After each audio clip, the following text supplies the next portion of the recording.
What is up, guys? In today's video, we're going to be watching a video from ReeseHub about shotguns that ruin Fortnite and what makes them so bad. As always, if you guys do enjoy this video, find it interesting or informative, remember to give it a like, subscribe if you like some more, comment down below what shotgun is your favorite in Fortnite history and which shotgun is your least favorite. And if you guys do want to see the original video and his channel, it'll be linked down in the description below. Most of his content kind of centers around builds competitive, but I think a lot of this will apply to the game in general and will apply to zero build. I know my audience is mostly zero build, but let's get right into it. Every Fortnite meta revolves around the main shotgun from that season. It's the only class of weapon that's basically required to carry to win a fight, but if the shotgun feels bad, then it can completely ruin the season. Unfortunately, 100%. Fortnite has released a lot of frustrating... So I think, as he said, it really is a big part of the meta and a big thing that affects my enjoyment of a season. If there's a good shotgun meta, that season is going to be so much more fun to play than a season with a bad shotgun meta. And it can go bad in two ways. Like, there's some guns that just feel like crap to use and they aren't enjoyable to use. But there's also certain shotguns like this one. This Frenzy Auto shotgun was so good and so overpowered that it made the season less enjoyable because it wasn't very skillful. And I don't know if I want to get into what I guess I'll just say it because I already kind of did. So what affects the enjoyment for it is like how clunky they are. If they feel slow and like just weird, I don't like that too much. The Thunder shotgun this season would kind of be a good example of that, where it feels worse than a lot of the other pumps. And then also, if the high fire rate shotgun is too good, I think that's something that also like really messes up the meta. The way the shotgun should be balanced, I think, is that the pumps should be the main good shotgun. If you're a decent player, it should reward skill. So if your aim is good and you're like decent at swapping weapons or decent at like building right away, that's like a skill the pumps need. Whereas like the auto shotguns, the penalty for missing a shot is typically much lower because the fire rate is so good. And you don't have to worry about swapping weapons or doing as much in a fight. And so they're just typically lower skill. And I think the lower skill weapon should not be the best. When the easier to use weapon is the better one, I feel like that makes a bad meta. And annoying shotguns, and it's no surprise that every single creative map has an option for the OG pump. In this video, I'm going to break down the 3 things that Fortnite repeatedly gets wrong with shotguns, starting off with the structure damage. This one change, in my opinion, has ruined so much of box fighting for the last 2 years.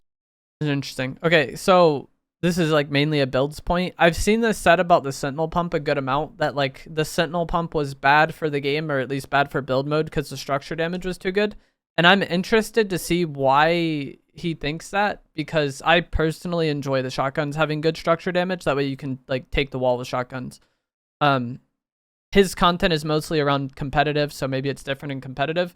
But I think that like rewarding that playstyle and rewarding aggressive play is something the game should do, and not like reward passive play. But he'll probably explain it with like a better understanding than I have.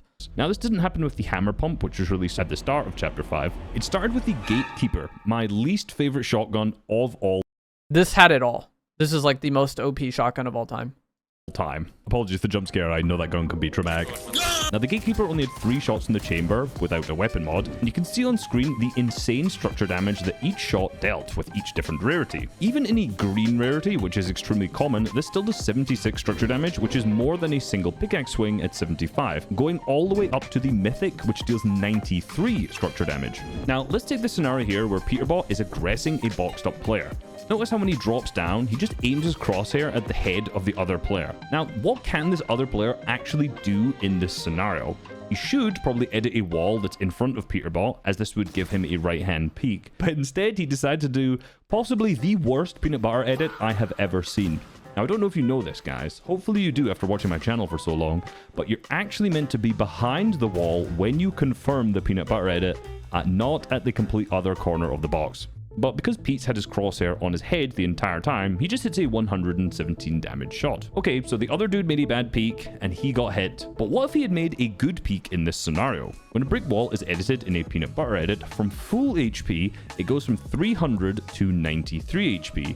And does that number sound a little familiar? This is the exact same structure damage that the Mythic Gatekeeper deals, which Pete is using. This means that even if the other player in this scenario had perfectly hugged the wall and made the best peanut butter edit possible, which we know he definitely did not, then Peterbot could have just shot once and replaced the wall. So because Peterbot is just holding his gun... So his crosshair placement puts him in like a win-win scenario, since he's like always looking at the player, and this is something that's like minuscule and that a lot of people might not think about, but this is like good crosshair placement. The fact that he's looking at the player means he's ready if they make an edit, and then if they make an edit that they're behind, he can just like shotgun take the wall.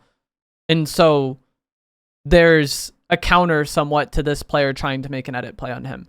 And like I said, I think that like rewarding aggressive play is a good thing for the game, because this player that's boxed up and playing defensive already has like so much control over this area and so many different options that like I said, I just don't think rewarding passive box fighting is a good thing. Maybe at very high end competitive, people feel differently, but as far as someone who's just like playing the game, I think most people would rather aggressive players be rewarded. Looking at the other player can't make a bad edit because he will get shot, and he can't make a good edit because Pete will just replace the wall. Now watch the next elim where this player is boxed in wood. He tries to replace the wall with the SMG but fails, so he walks to the left and stares at the other player with his gun out, very similar to the previous fight. He then shoots once to weaken the wall, and then he grabs a few walls around him to give himself some edit control. Then he just again stares at him with the gatekeeper. Now in this scenario, the other player cannot make a good edit on his wall, and he can't make a bad edit because he'll get hit. So Pete just waits until he looks away and then replaces it and kills him. The Mythic is obviously the worst version of this since it has the highest structure damage, but every rarity beyond the green, as I already mentioned, deals more damage than pickaxe. And if you like the flip side of that is if you try to have if you're heavily incentivized to try to pickaxe take someone's wall, then you aren't able to shoot them if they make a bad edit, and you aren't able to shoot them if they make a good edit. Like trying to like take a wall with a pickaxe puts you at a massive disadvantage to the defensive player. And that's why I was saying that like having to do this, I feel like just makes defensive box fighting like so OP. Now this video from Slyjack titled Why You Shouldn't Make Safe Peaks describes this issue incredibly well, and I'll link this video down below. And he's an absolutely sick channel. You should go subscribe if you're not already, especially if you like my content, you will love his. So in this video, Slyjack sets out a couple of options that you have as a defensive player and also options you have as an aggressive player. So let's go through the options that you can do once you've just taken a wall and show why high structure damage shotguns completely ruin these. You can either do a wide peek, like a top row, where you'll shoot the player and then try to reset before they shoot you. You can do a safe peek like a peanut butter edit, where the other player can't shoot you at all because you're behind it. You can not edit the wall at all and then go from a different angle and try to piece them up as they're reboxing. Or you can edit and reset the wall to try and bait out a shot and then edit it again and then shoot them. Now I won't spoil his entire video, but basically doing a safe peek like a peanut butter edit here just doesn't really work. Now on screen you can see the wall structure health, and basically these are the numbers that a fully built wood, brick or metal wall will reduce to once they have just been confirmed the edit, and then their HP will continually grow after that. Now as you notice, the 93 threshold is actually very, very important. This is because any wood that's edited will be below 93. Almost any edit on brick will be 93 or below outside of a window or a door, and any 4 tile or top row or wide edits done on metal will also be below this. So this means if you're the aggressive player and you just replace a wall and do a safe peek where you are behind it, the other player just has to shoot once and they will be able to replace your wall instantly, making your Since it's fresh, it hasn't like reached full HP yet. safe peek pretty bad. Even if they don't do this, because of sprint and the fact that everyone's pretty mechanical now, by the time you're behind the safe peek and trying to get into it where you try to swing into it, a lot of players can also just sprint and get out of the box. And this is actually one of the main reasons that fights just drag on, because players just manage to continually rebox and get away from you. And if you watch a lot of the best players play, what you'll notice is a lot of the times they're just doing big 50-50 edits and trying to do them fast and trying to get a shot off before the other player can even react. Now most of the competitive community moaned about this weapon for the entire. So the Gatekeeper had that going against it. It had like really good damage, it had really good range, and it also had a really good fire rate. And as I was saying earlier, I don't think the high fire rate shotgun should be the best shotgun. The hammer pump was done so dirty. I feel like the hammer pump was like a really balanced and solid shotgun that we just never really became like the definitive meta, because it had to compete against the Frenzy Auto shotgun in Season 1 and then the Gatekeeper from that point forward. And the Gatekeeper is just like super good do it all on top of all that structure stuff they just talked about. Chapter, given just how brain dead it was to get eliminations with. And the first day of Chapter 6, I must say, was probably one of my favorite days in the Fortnite scene. Not because I thought Chapter 6 was one of the best chapters or seasons of all times, just because the Gatekeeper was gone. But did you notice our little bait and switch? In those clips, we weren't actually using the Gatekeeper. We were using the Sentinel Pump. That's because in the gold rarity, for some reason, this has like the same structure damage thing that a lot of people disliked. actually does more structure damage than the mythic Gatekeeper. Now this shotgun, unlike the Gatekeeper, has been very, very well received. I honestly don't really see that many people complain about it, and I even did a Twitter poll to see how people felt about it, and 65% of people said that they felt that it was balanced. Now looking at the damages, the Sentinel Pump is very similar to a regular pump shotgun. It fires a little bit faster and has a lower I really like the Sentinel. body shot damage to make up for it. However, it has a high headshot damage, so those max pumps feel very good, and it basically rewards you for having good aim. Now, I'm obviously talking nicely about it, but this is a video talking about things I hate about the shotguns. So why does this do 93.6 structure damage in the gold rarity? And remember, that 93 threshold is actually incredibly important. All of the same frustrating interactions that happen with the Gatekeeper, you can also do with the Sentinel Pump. Rather than having to reload the entire clip at once, you can reload each bullet one by one. That's another thing. I feel like shotguns that you can reload one shell at a time are typically just like a little bit more enjoyable to use because you just have more control over things. If you need to reload one shell and go, that's nice. And that's another attribute that the Thunder just feels bad with because the reload is so slow. Even more devalues the pickaxe. Why would a player ever take out their pickaxe and risk swinging on a wall when they can just shoot it with the Sentinel Pump from a far distance away and then reload as they're getting closer to the wall? Worst of all, there's no delay in shooting when you're reloading. So now that interaction from earlier where you just aim at a player's head through a wall is made even stronger because you can continually reload as you do it. But with pump shotguns that have lower structure damage, all of this really isn't an issue. The main current pump shotgun in the meta is the Thunder Pump. Now this has a lot of times I guess it wouldn't matter in those situations where you're like exactly making the edit and resetting, but a lot of times with like these shotguns that have lower structure damage, you would just shoot it with spray as you approach and get it to the point where it's one pumpable to take. But in those like moments where you're fighting over the same wall repetitively, you wouldn't be able to do that as much. It has a structure damage of 60.5 in the gold rarity in comparison to the 93.6. And it shoots 2 shells at a time, and it still has terrible structure damage of the gold Sentinel. Now if we look again at the edit structure health, we'll notice that the only walls that go beneath this HP are just big wide edits, which are the big 6-tile edits that most players use for pre-editing. This means that from full health, there are no realistic scenarios where players edit a wall and then it is pump replaceable. And this completely changes everything about defensive box fighting. Now if you're going to aggress a wall, you can't just do that same thing where you hold your pump over the other player's head, because if they actually make a good edit in this instance, they're going to have the advantage again, which allows defensive players to actually have some comeback mechanics. This also means because shotguns do less damage, players actually have to take out their pickaxes more, so defensive players yet again have more opportunities to take a shot. Even for defense. And then defensive players also have like 8 boxes set up already that they can retreat into if something goes bad. Like I feel like the game being if the game is going to be defensive sided or aggressive sided, I would rather it be like aggressive sided, or I guess aggressive favored. But that's just me. And like I said, that's not a competitive view. That's just playing the actual game. Defensive players, if the wall is just replaced and taken from them and the other player edits immediately, there's a lot of scenarios where this wall will actually go beneath 50 HP because it wasn't at full HP before it was actually edited. This means that defensive players can replace the wall back if it's just been stolen and edited from them. Now, I never thought I'd be all for increasing the strength of defensive box fighting because players just make a million boxes already as it is, and some fights are just very frustrating. But I really don't like the fact that with shotguns with high structure damage, you are punished for making a good edit. Now, don't get it twisted. I also hate the Thunder shotgun, but for completely different reasons, and that takes us on to the second thing that Fortnite continually gets wrong with shotguns: reload time. I think mine would have been fire rate, like the clunkiness of the weapon, and then I don't know what the third attribute would be. As I said, most of my content is zero build. I still play builds like creative every day. It's just like zero build is what my YouTube channel started to get momentum off.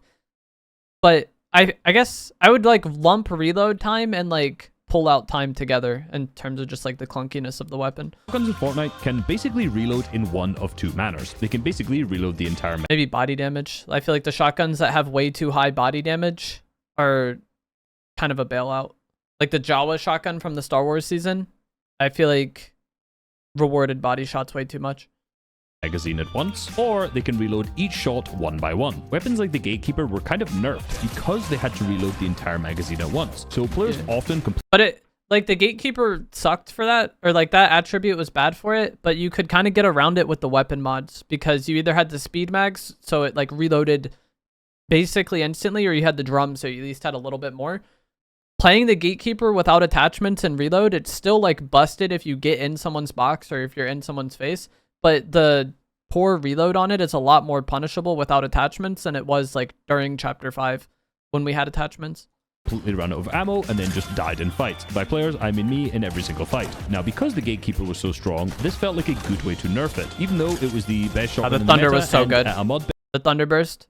bench, you could still get up to 5 shots, which meant that reloading was not much of a problem. But it was still nerfed by this, and ideally, you want your shotgun to reload one by one. This keeps up the pace of the fight, I agree. because rather than stopping for a second or two to reload the whole clip, you can continually move whilst reloading, which keeps fights a little bit faster. But the problem with the Thunder shotgun in particular is that this reloads so unbelievably slowly. In order to reload the full clip of the Thunder pump, I feel like the pullout time on it also feels terrible. And like the fire rate, I don't know. I feel like I'm on like 200 ping using this gun. Whereas like the Sentinel pump, the Hammer pump, the regular pump, they all just like feel smooth and enjoyable to use. Whereas the Thunder, it can hit hard, but like most of the time I'm using it, it just doesn't feel satisfying to use. Which is like kind of, I guess like a subconscious thing, but I feel like it definitely affects my enjoyment of the gun. Is it just like how smooth it feels? it takes 5.3 seconds in comparison to the Sentinel's 4.4. That means for every shot, it takes 1.33 in comparison to the 1.1. Now, this doesn't sound like much of a difference, but it was already very easy to run out of ammo with the Sentinel because it takes so long to reload, and the Thunder's even slower. This feels even slower if you've played with the regular pump shotgun, as this only takes 0.74 seconds to reload each shot. Remembering to reload your shotgun is absolutely a skill that has to be learned, but shotguns with really slow reload time just slow down the pace of fights and make it feel frustrating to box fight with. For shotguns that have a high structure damage, I understand having a slow reload time, but for guns like the Thunder, which have a really low structure damage, there's just literally no reason to have it reload this slow. Now, in reference to this, I made this meme on Twitter, and I got this comment which said, "I don't know, am I the only one that feels like the pullout time on it is good though?" No, it's terrible, right? I don't know what the numbers are, but it just like playing this season feels terrible to me in that aspect. Kind of like my pullout game in college. Now, nah, bro. He has kids if his pullout game is like the Thunder's, I promise. For those unaware, the Thunder shotgun actually has the slowest pullout time of any pump shotgun ever. I didn't know that, but I just like playing it felt terrible to me. What is the highest? Sentinel is the highest. The Thunder, along with the ACP. I loved the shotgun. Thunder shotgun actually has the slowest. Where's the regular pump? Pullout time of 433. Any pump shotgun. I guess it's not that much different than the regular pump, but coming off the Sentinel for a season, which is a chapter, which was the fastest, the Thunder definitely felt oof to me. Ever released, which is a great segue to the third mistake that Fortnite always makes with shotguns, and that is pullout time. The Sentinel pump has a 300 millisecond pullout time in comparison to the Thunder's 476, and when you edit a wall and pull out your shotgun, you can definitely feel the difference. Guns with a faster pullout time allow for faster, more mechanical plays to be made. Pullout time of the weapon also impacts the 4 options that Slajak laid out earlier in this video. If you're a zero build player, this also really affects things because the meta in zero build with a pump is to like shoot the pump and then swap to a spray weapon and then swap back to the pump and hopefully finish with that shot if needed. And when the pullout time feels bad, that entire process just feels like clunkier. On human and again, just not satisfying. The average reaction time is around 284 milliseconds and the median is 273. Now, this number isn't entirely realistic. The Fortnite community will have you thinking like the moment you're older than 22, this number goes to like 680. 284 milliseconds and the median is 273. Now, this number isn't entirely realistic to what it's like when you actually play Fortnite, but let's use it as an example. Say you take a wall and you do a top row edit. If there's a player on the other side looking at you with their shotgun out already, we can assume it'll take 284 milliseconds for them to click and shoot you. Now, that's more than like the pullout time of the gun, which was another way that the game is like somewhat defensive sided. If you're editing with a Sentinel pump, it'll take 300 milliseconds before you are able to shoot. So technically, the player inside of the box will be able to react faster. But if you watch pretty much any pro fight, you realize this isn't actually true. In realistic scenarios, so, like the reason why is because it's different reacting to something in the moment versus like being the person doing it. And that's one way a lot of games are like aggressive sided or like peeker advantage is like, if you're the one initiating it or making it happen, you know when it's going to happen. So you're not like reacting to it like fresh. else players actually just can't react fast enough, so the player editing actually has the advantage. However, with the Thunder Pump, you know when you're confirming, you know what edit you're making, like the kind of momentum of the fight is going your way already. The other player significantly more time to react, since his bullet time is 476 milliseconds. Now you can think of this in two different ways. You can say that having a quicker bullet time is more skillful because you're rewarded for having faster mechanics, even if you take 50-50 edits. Or you could say that the slower bullet time is more skillful because you have to make a good peak and you can't just edit quickly. I think in reality though, the slower bullet time just makes fighting feel clunkier and more awkward, 100%. And the faster bullet time is much more skillful. Now, there's actually only 2 shotguns that Fortnite has ever released that don't make these 3 mistakes. The first one is the Hammer. This gun was done so dirty. There's rumors it's returning in Chapter 7, but as I said earlier on in the video, it had to compete against the best auto shotguns ever, probably. The Frenzy auto was super busted, and then the Gatekeeper was super busted. So the shotgun just never got the attention it deserved, but I think this was like actually a solid, like balanced pump shotgun. And the second is the ACP Scatter, which was in the Star Wars. I liked this shotgun a lot. Like, as this video kind of touched on at the start, I think it's basically over now.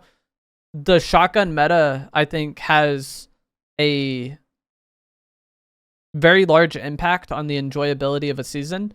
And I actually quite enjoyed the Star Wars season a good amount, strictly just because the weapons were solid. Like the ACP Scatter Blaster was a solid, enjoyable pump to use. The AR they had that season was solid. The spaceships were annoying, but overall, like the weapon meta of that season, I actually enjoyed quite a lot. Another, as I talked about with the fire rate, that is like one of the biggest things. Like the fire rate to damage ratio and like range ratio, I guess, like needs to be in balance. If the high fire rate shotgun also does good damage and has really good range, why would anyone use the pump? And like I feel like we can all agree the pumps are like significantly more skillful, whether it's builds or zero builds.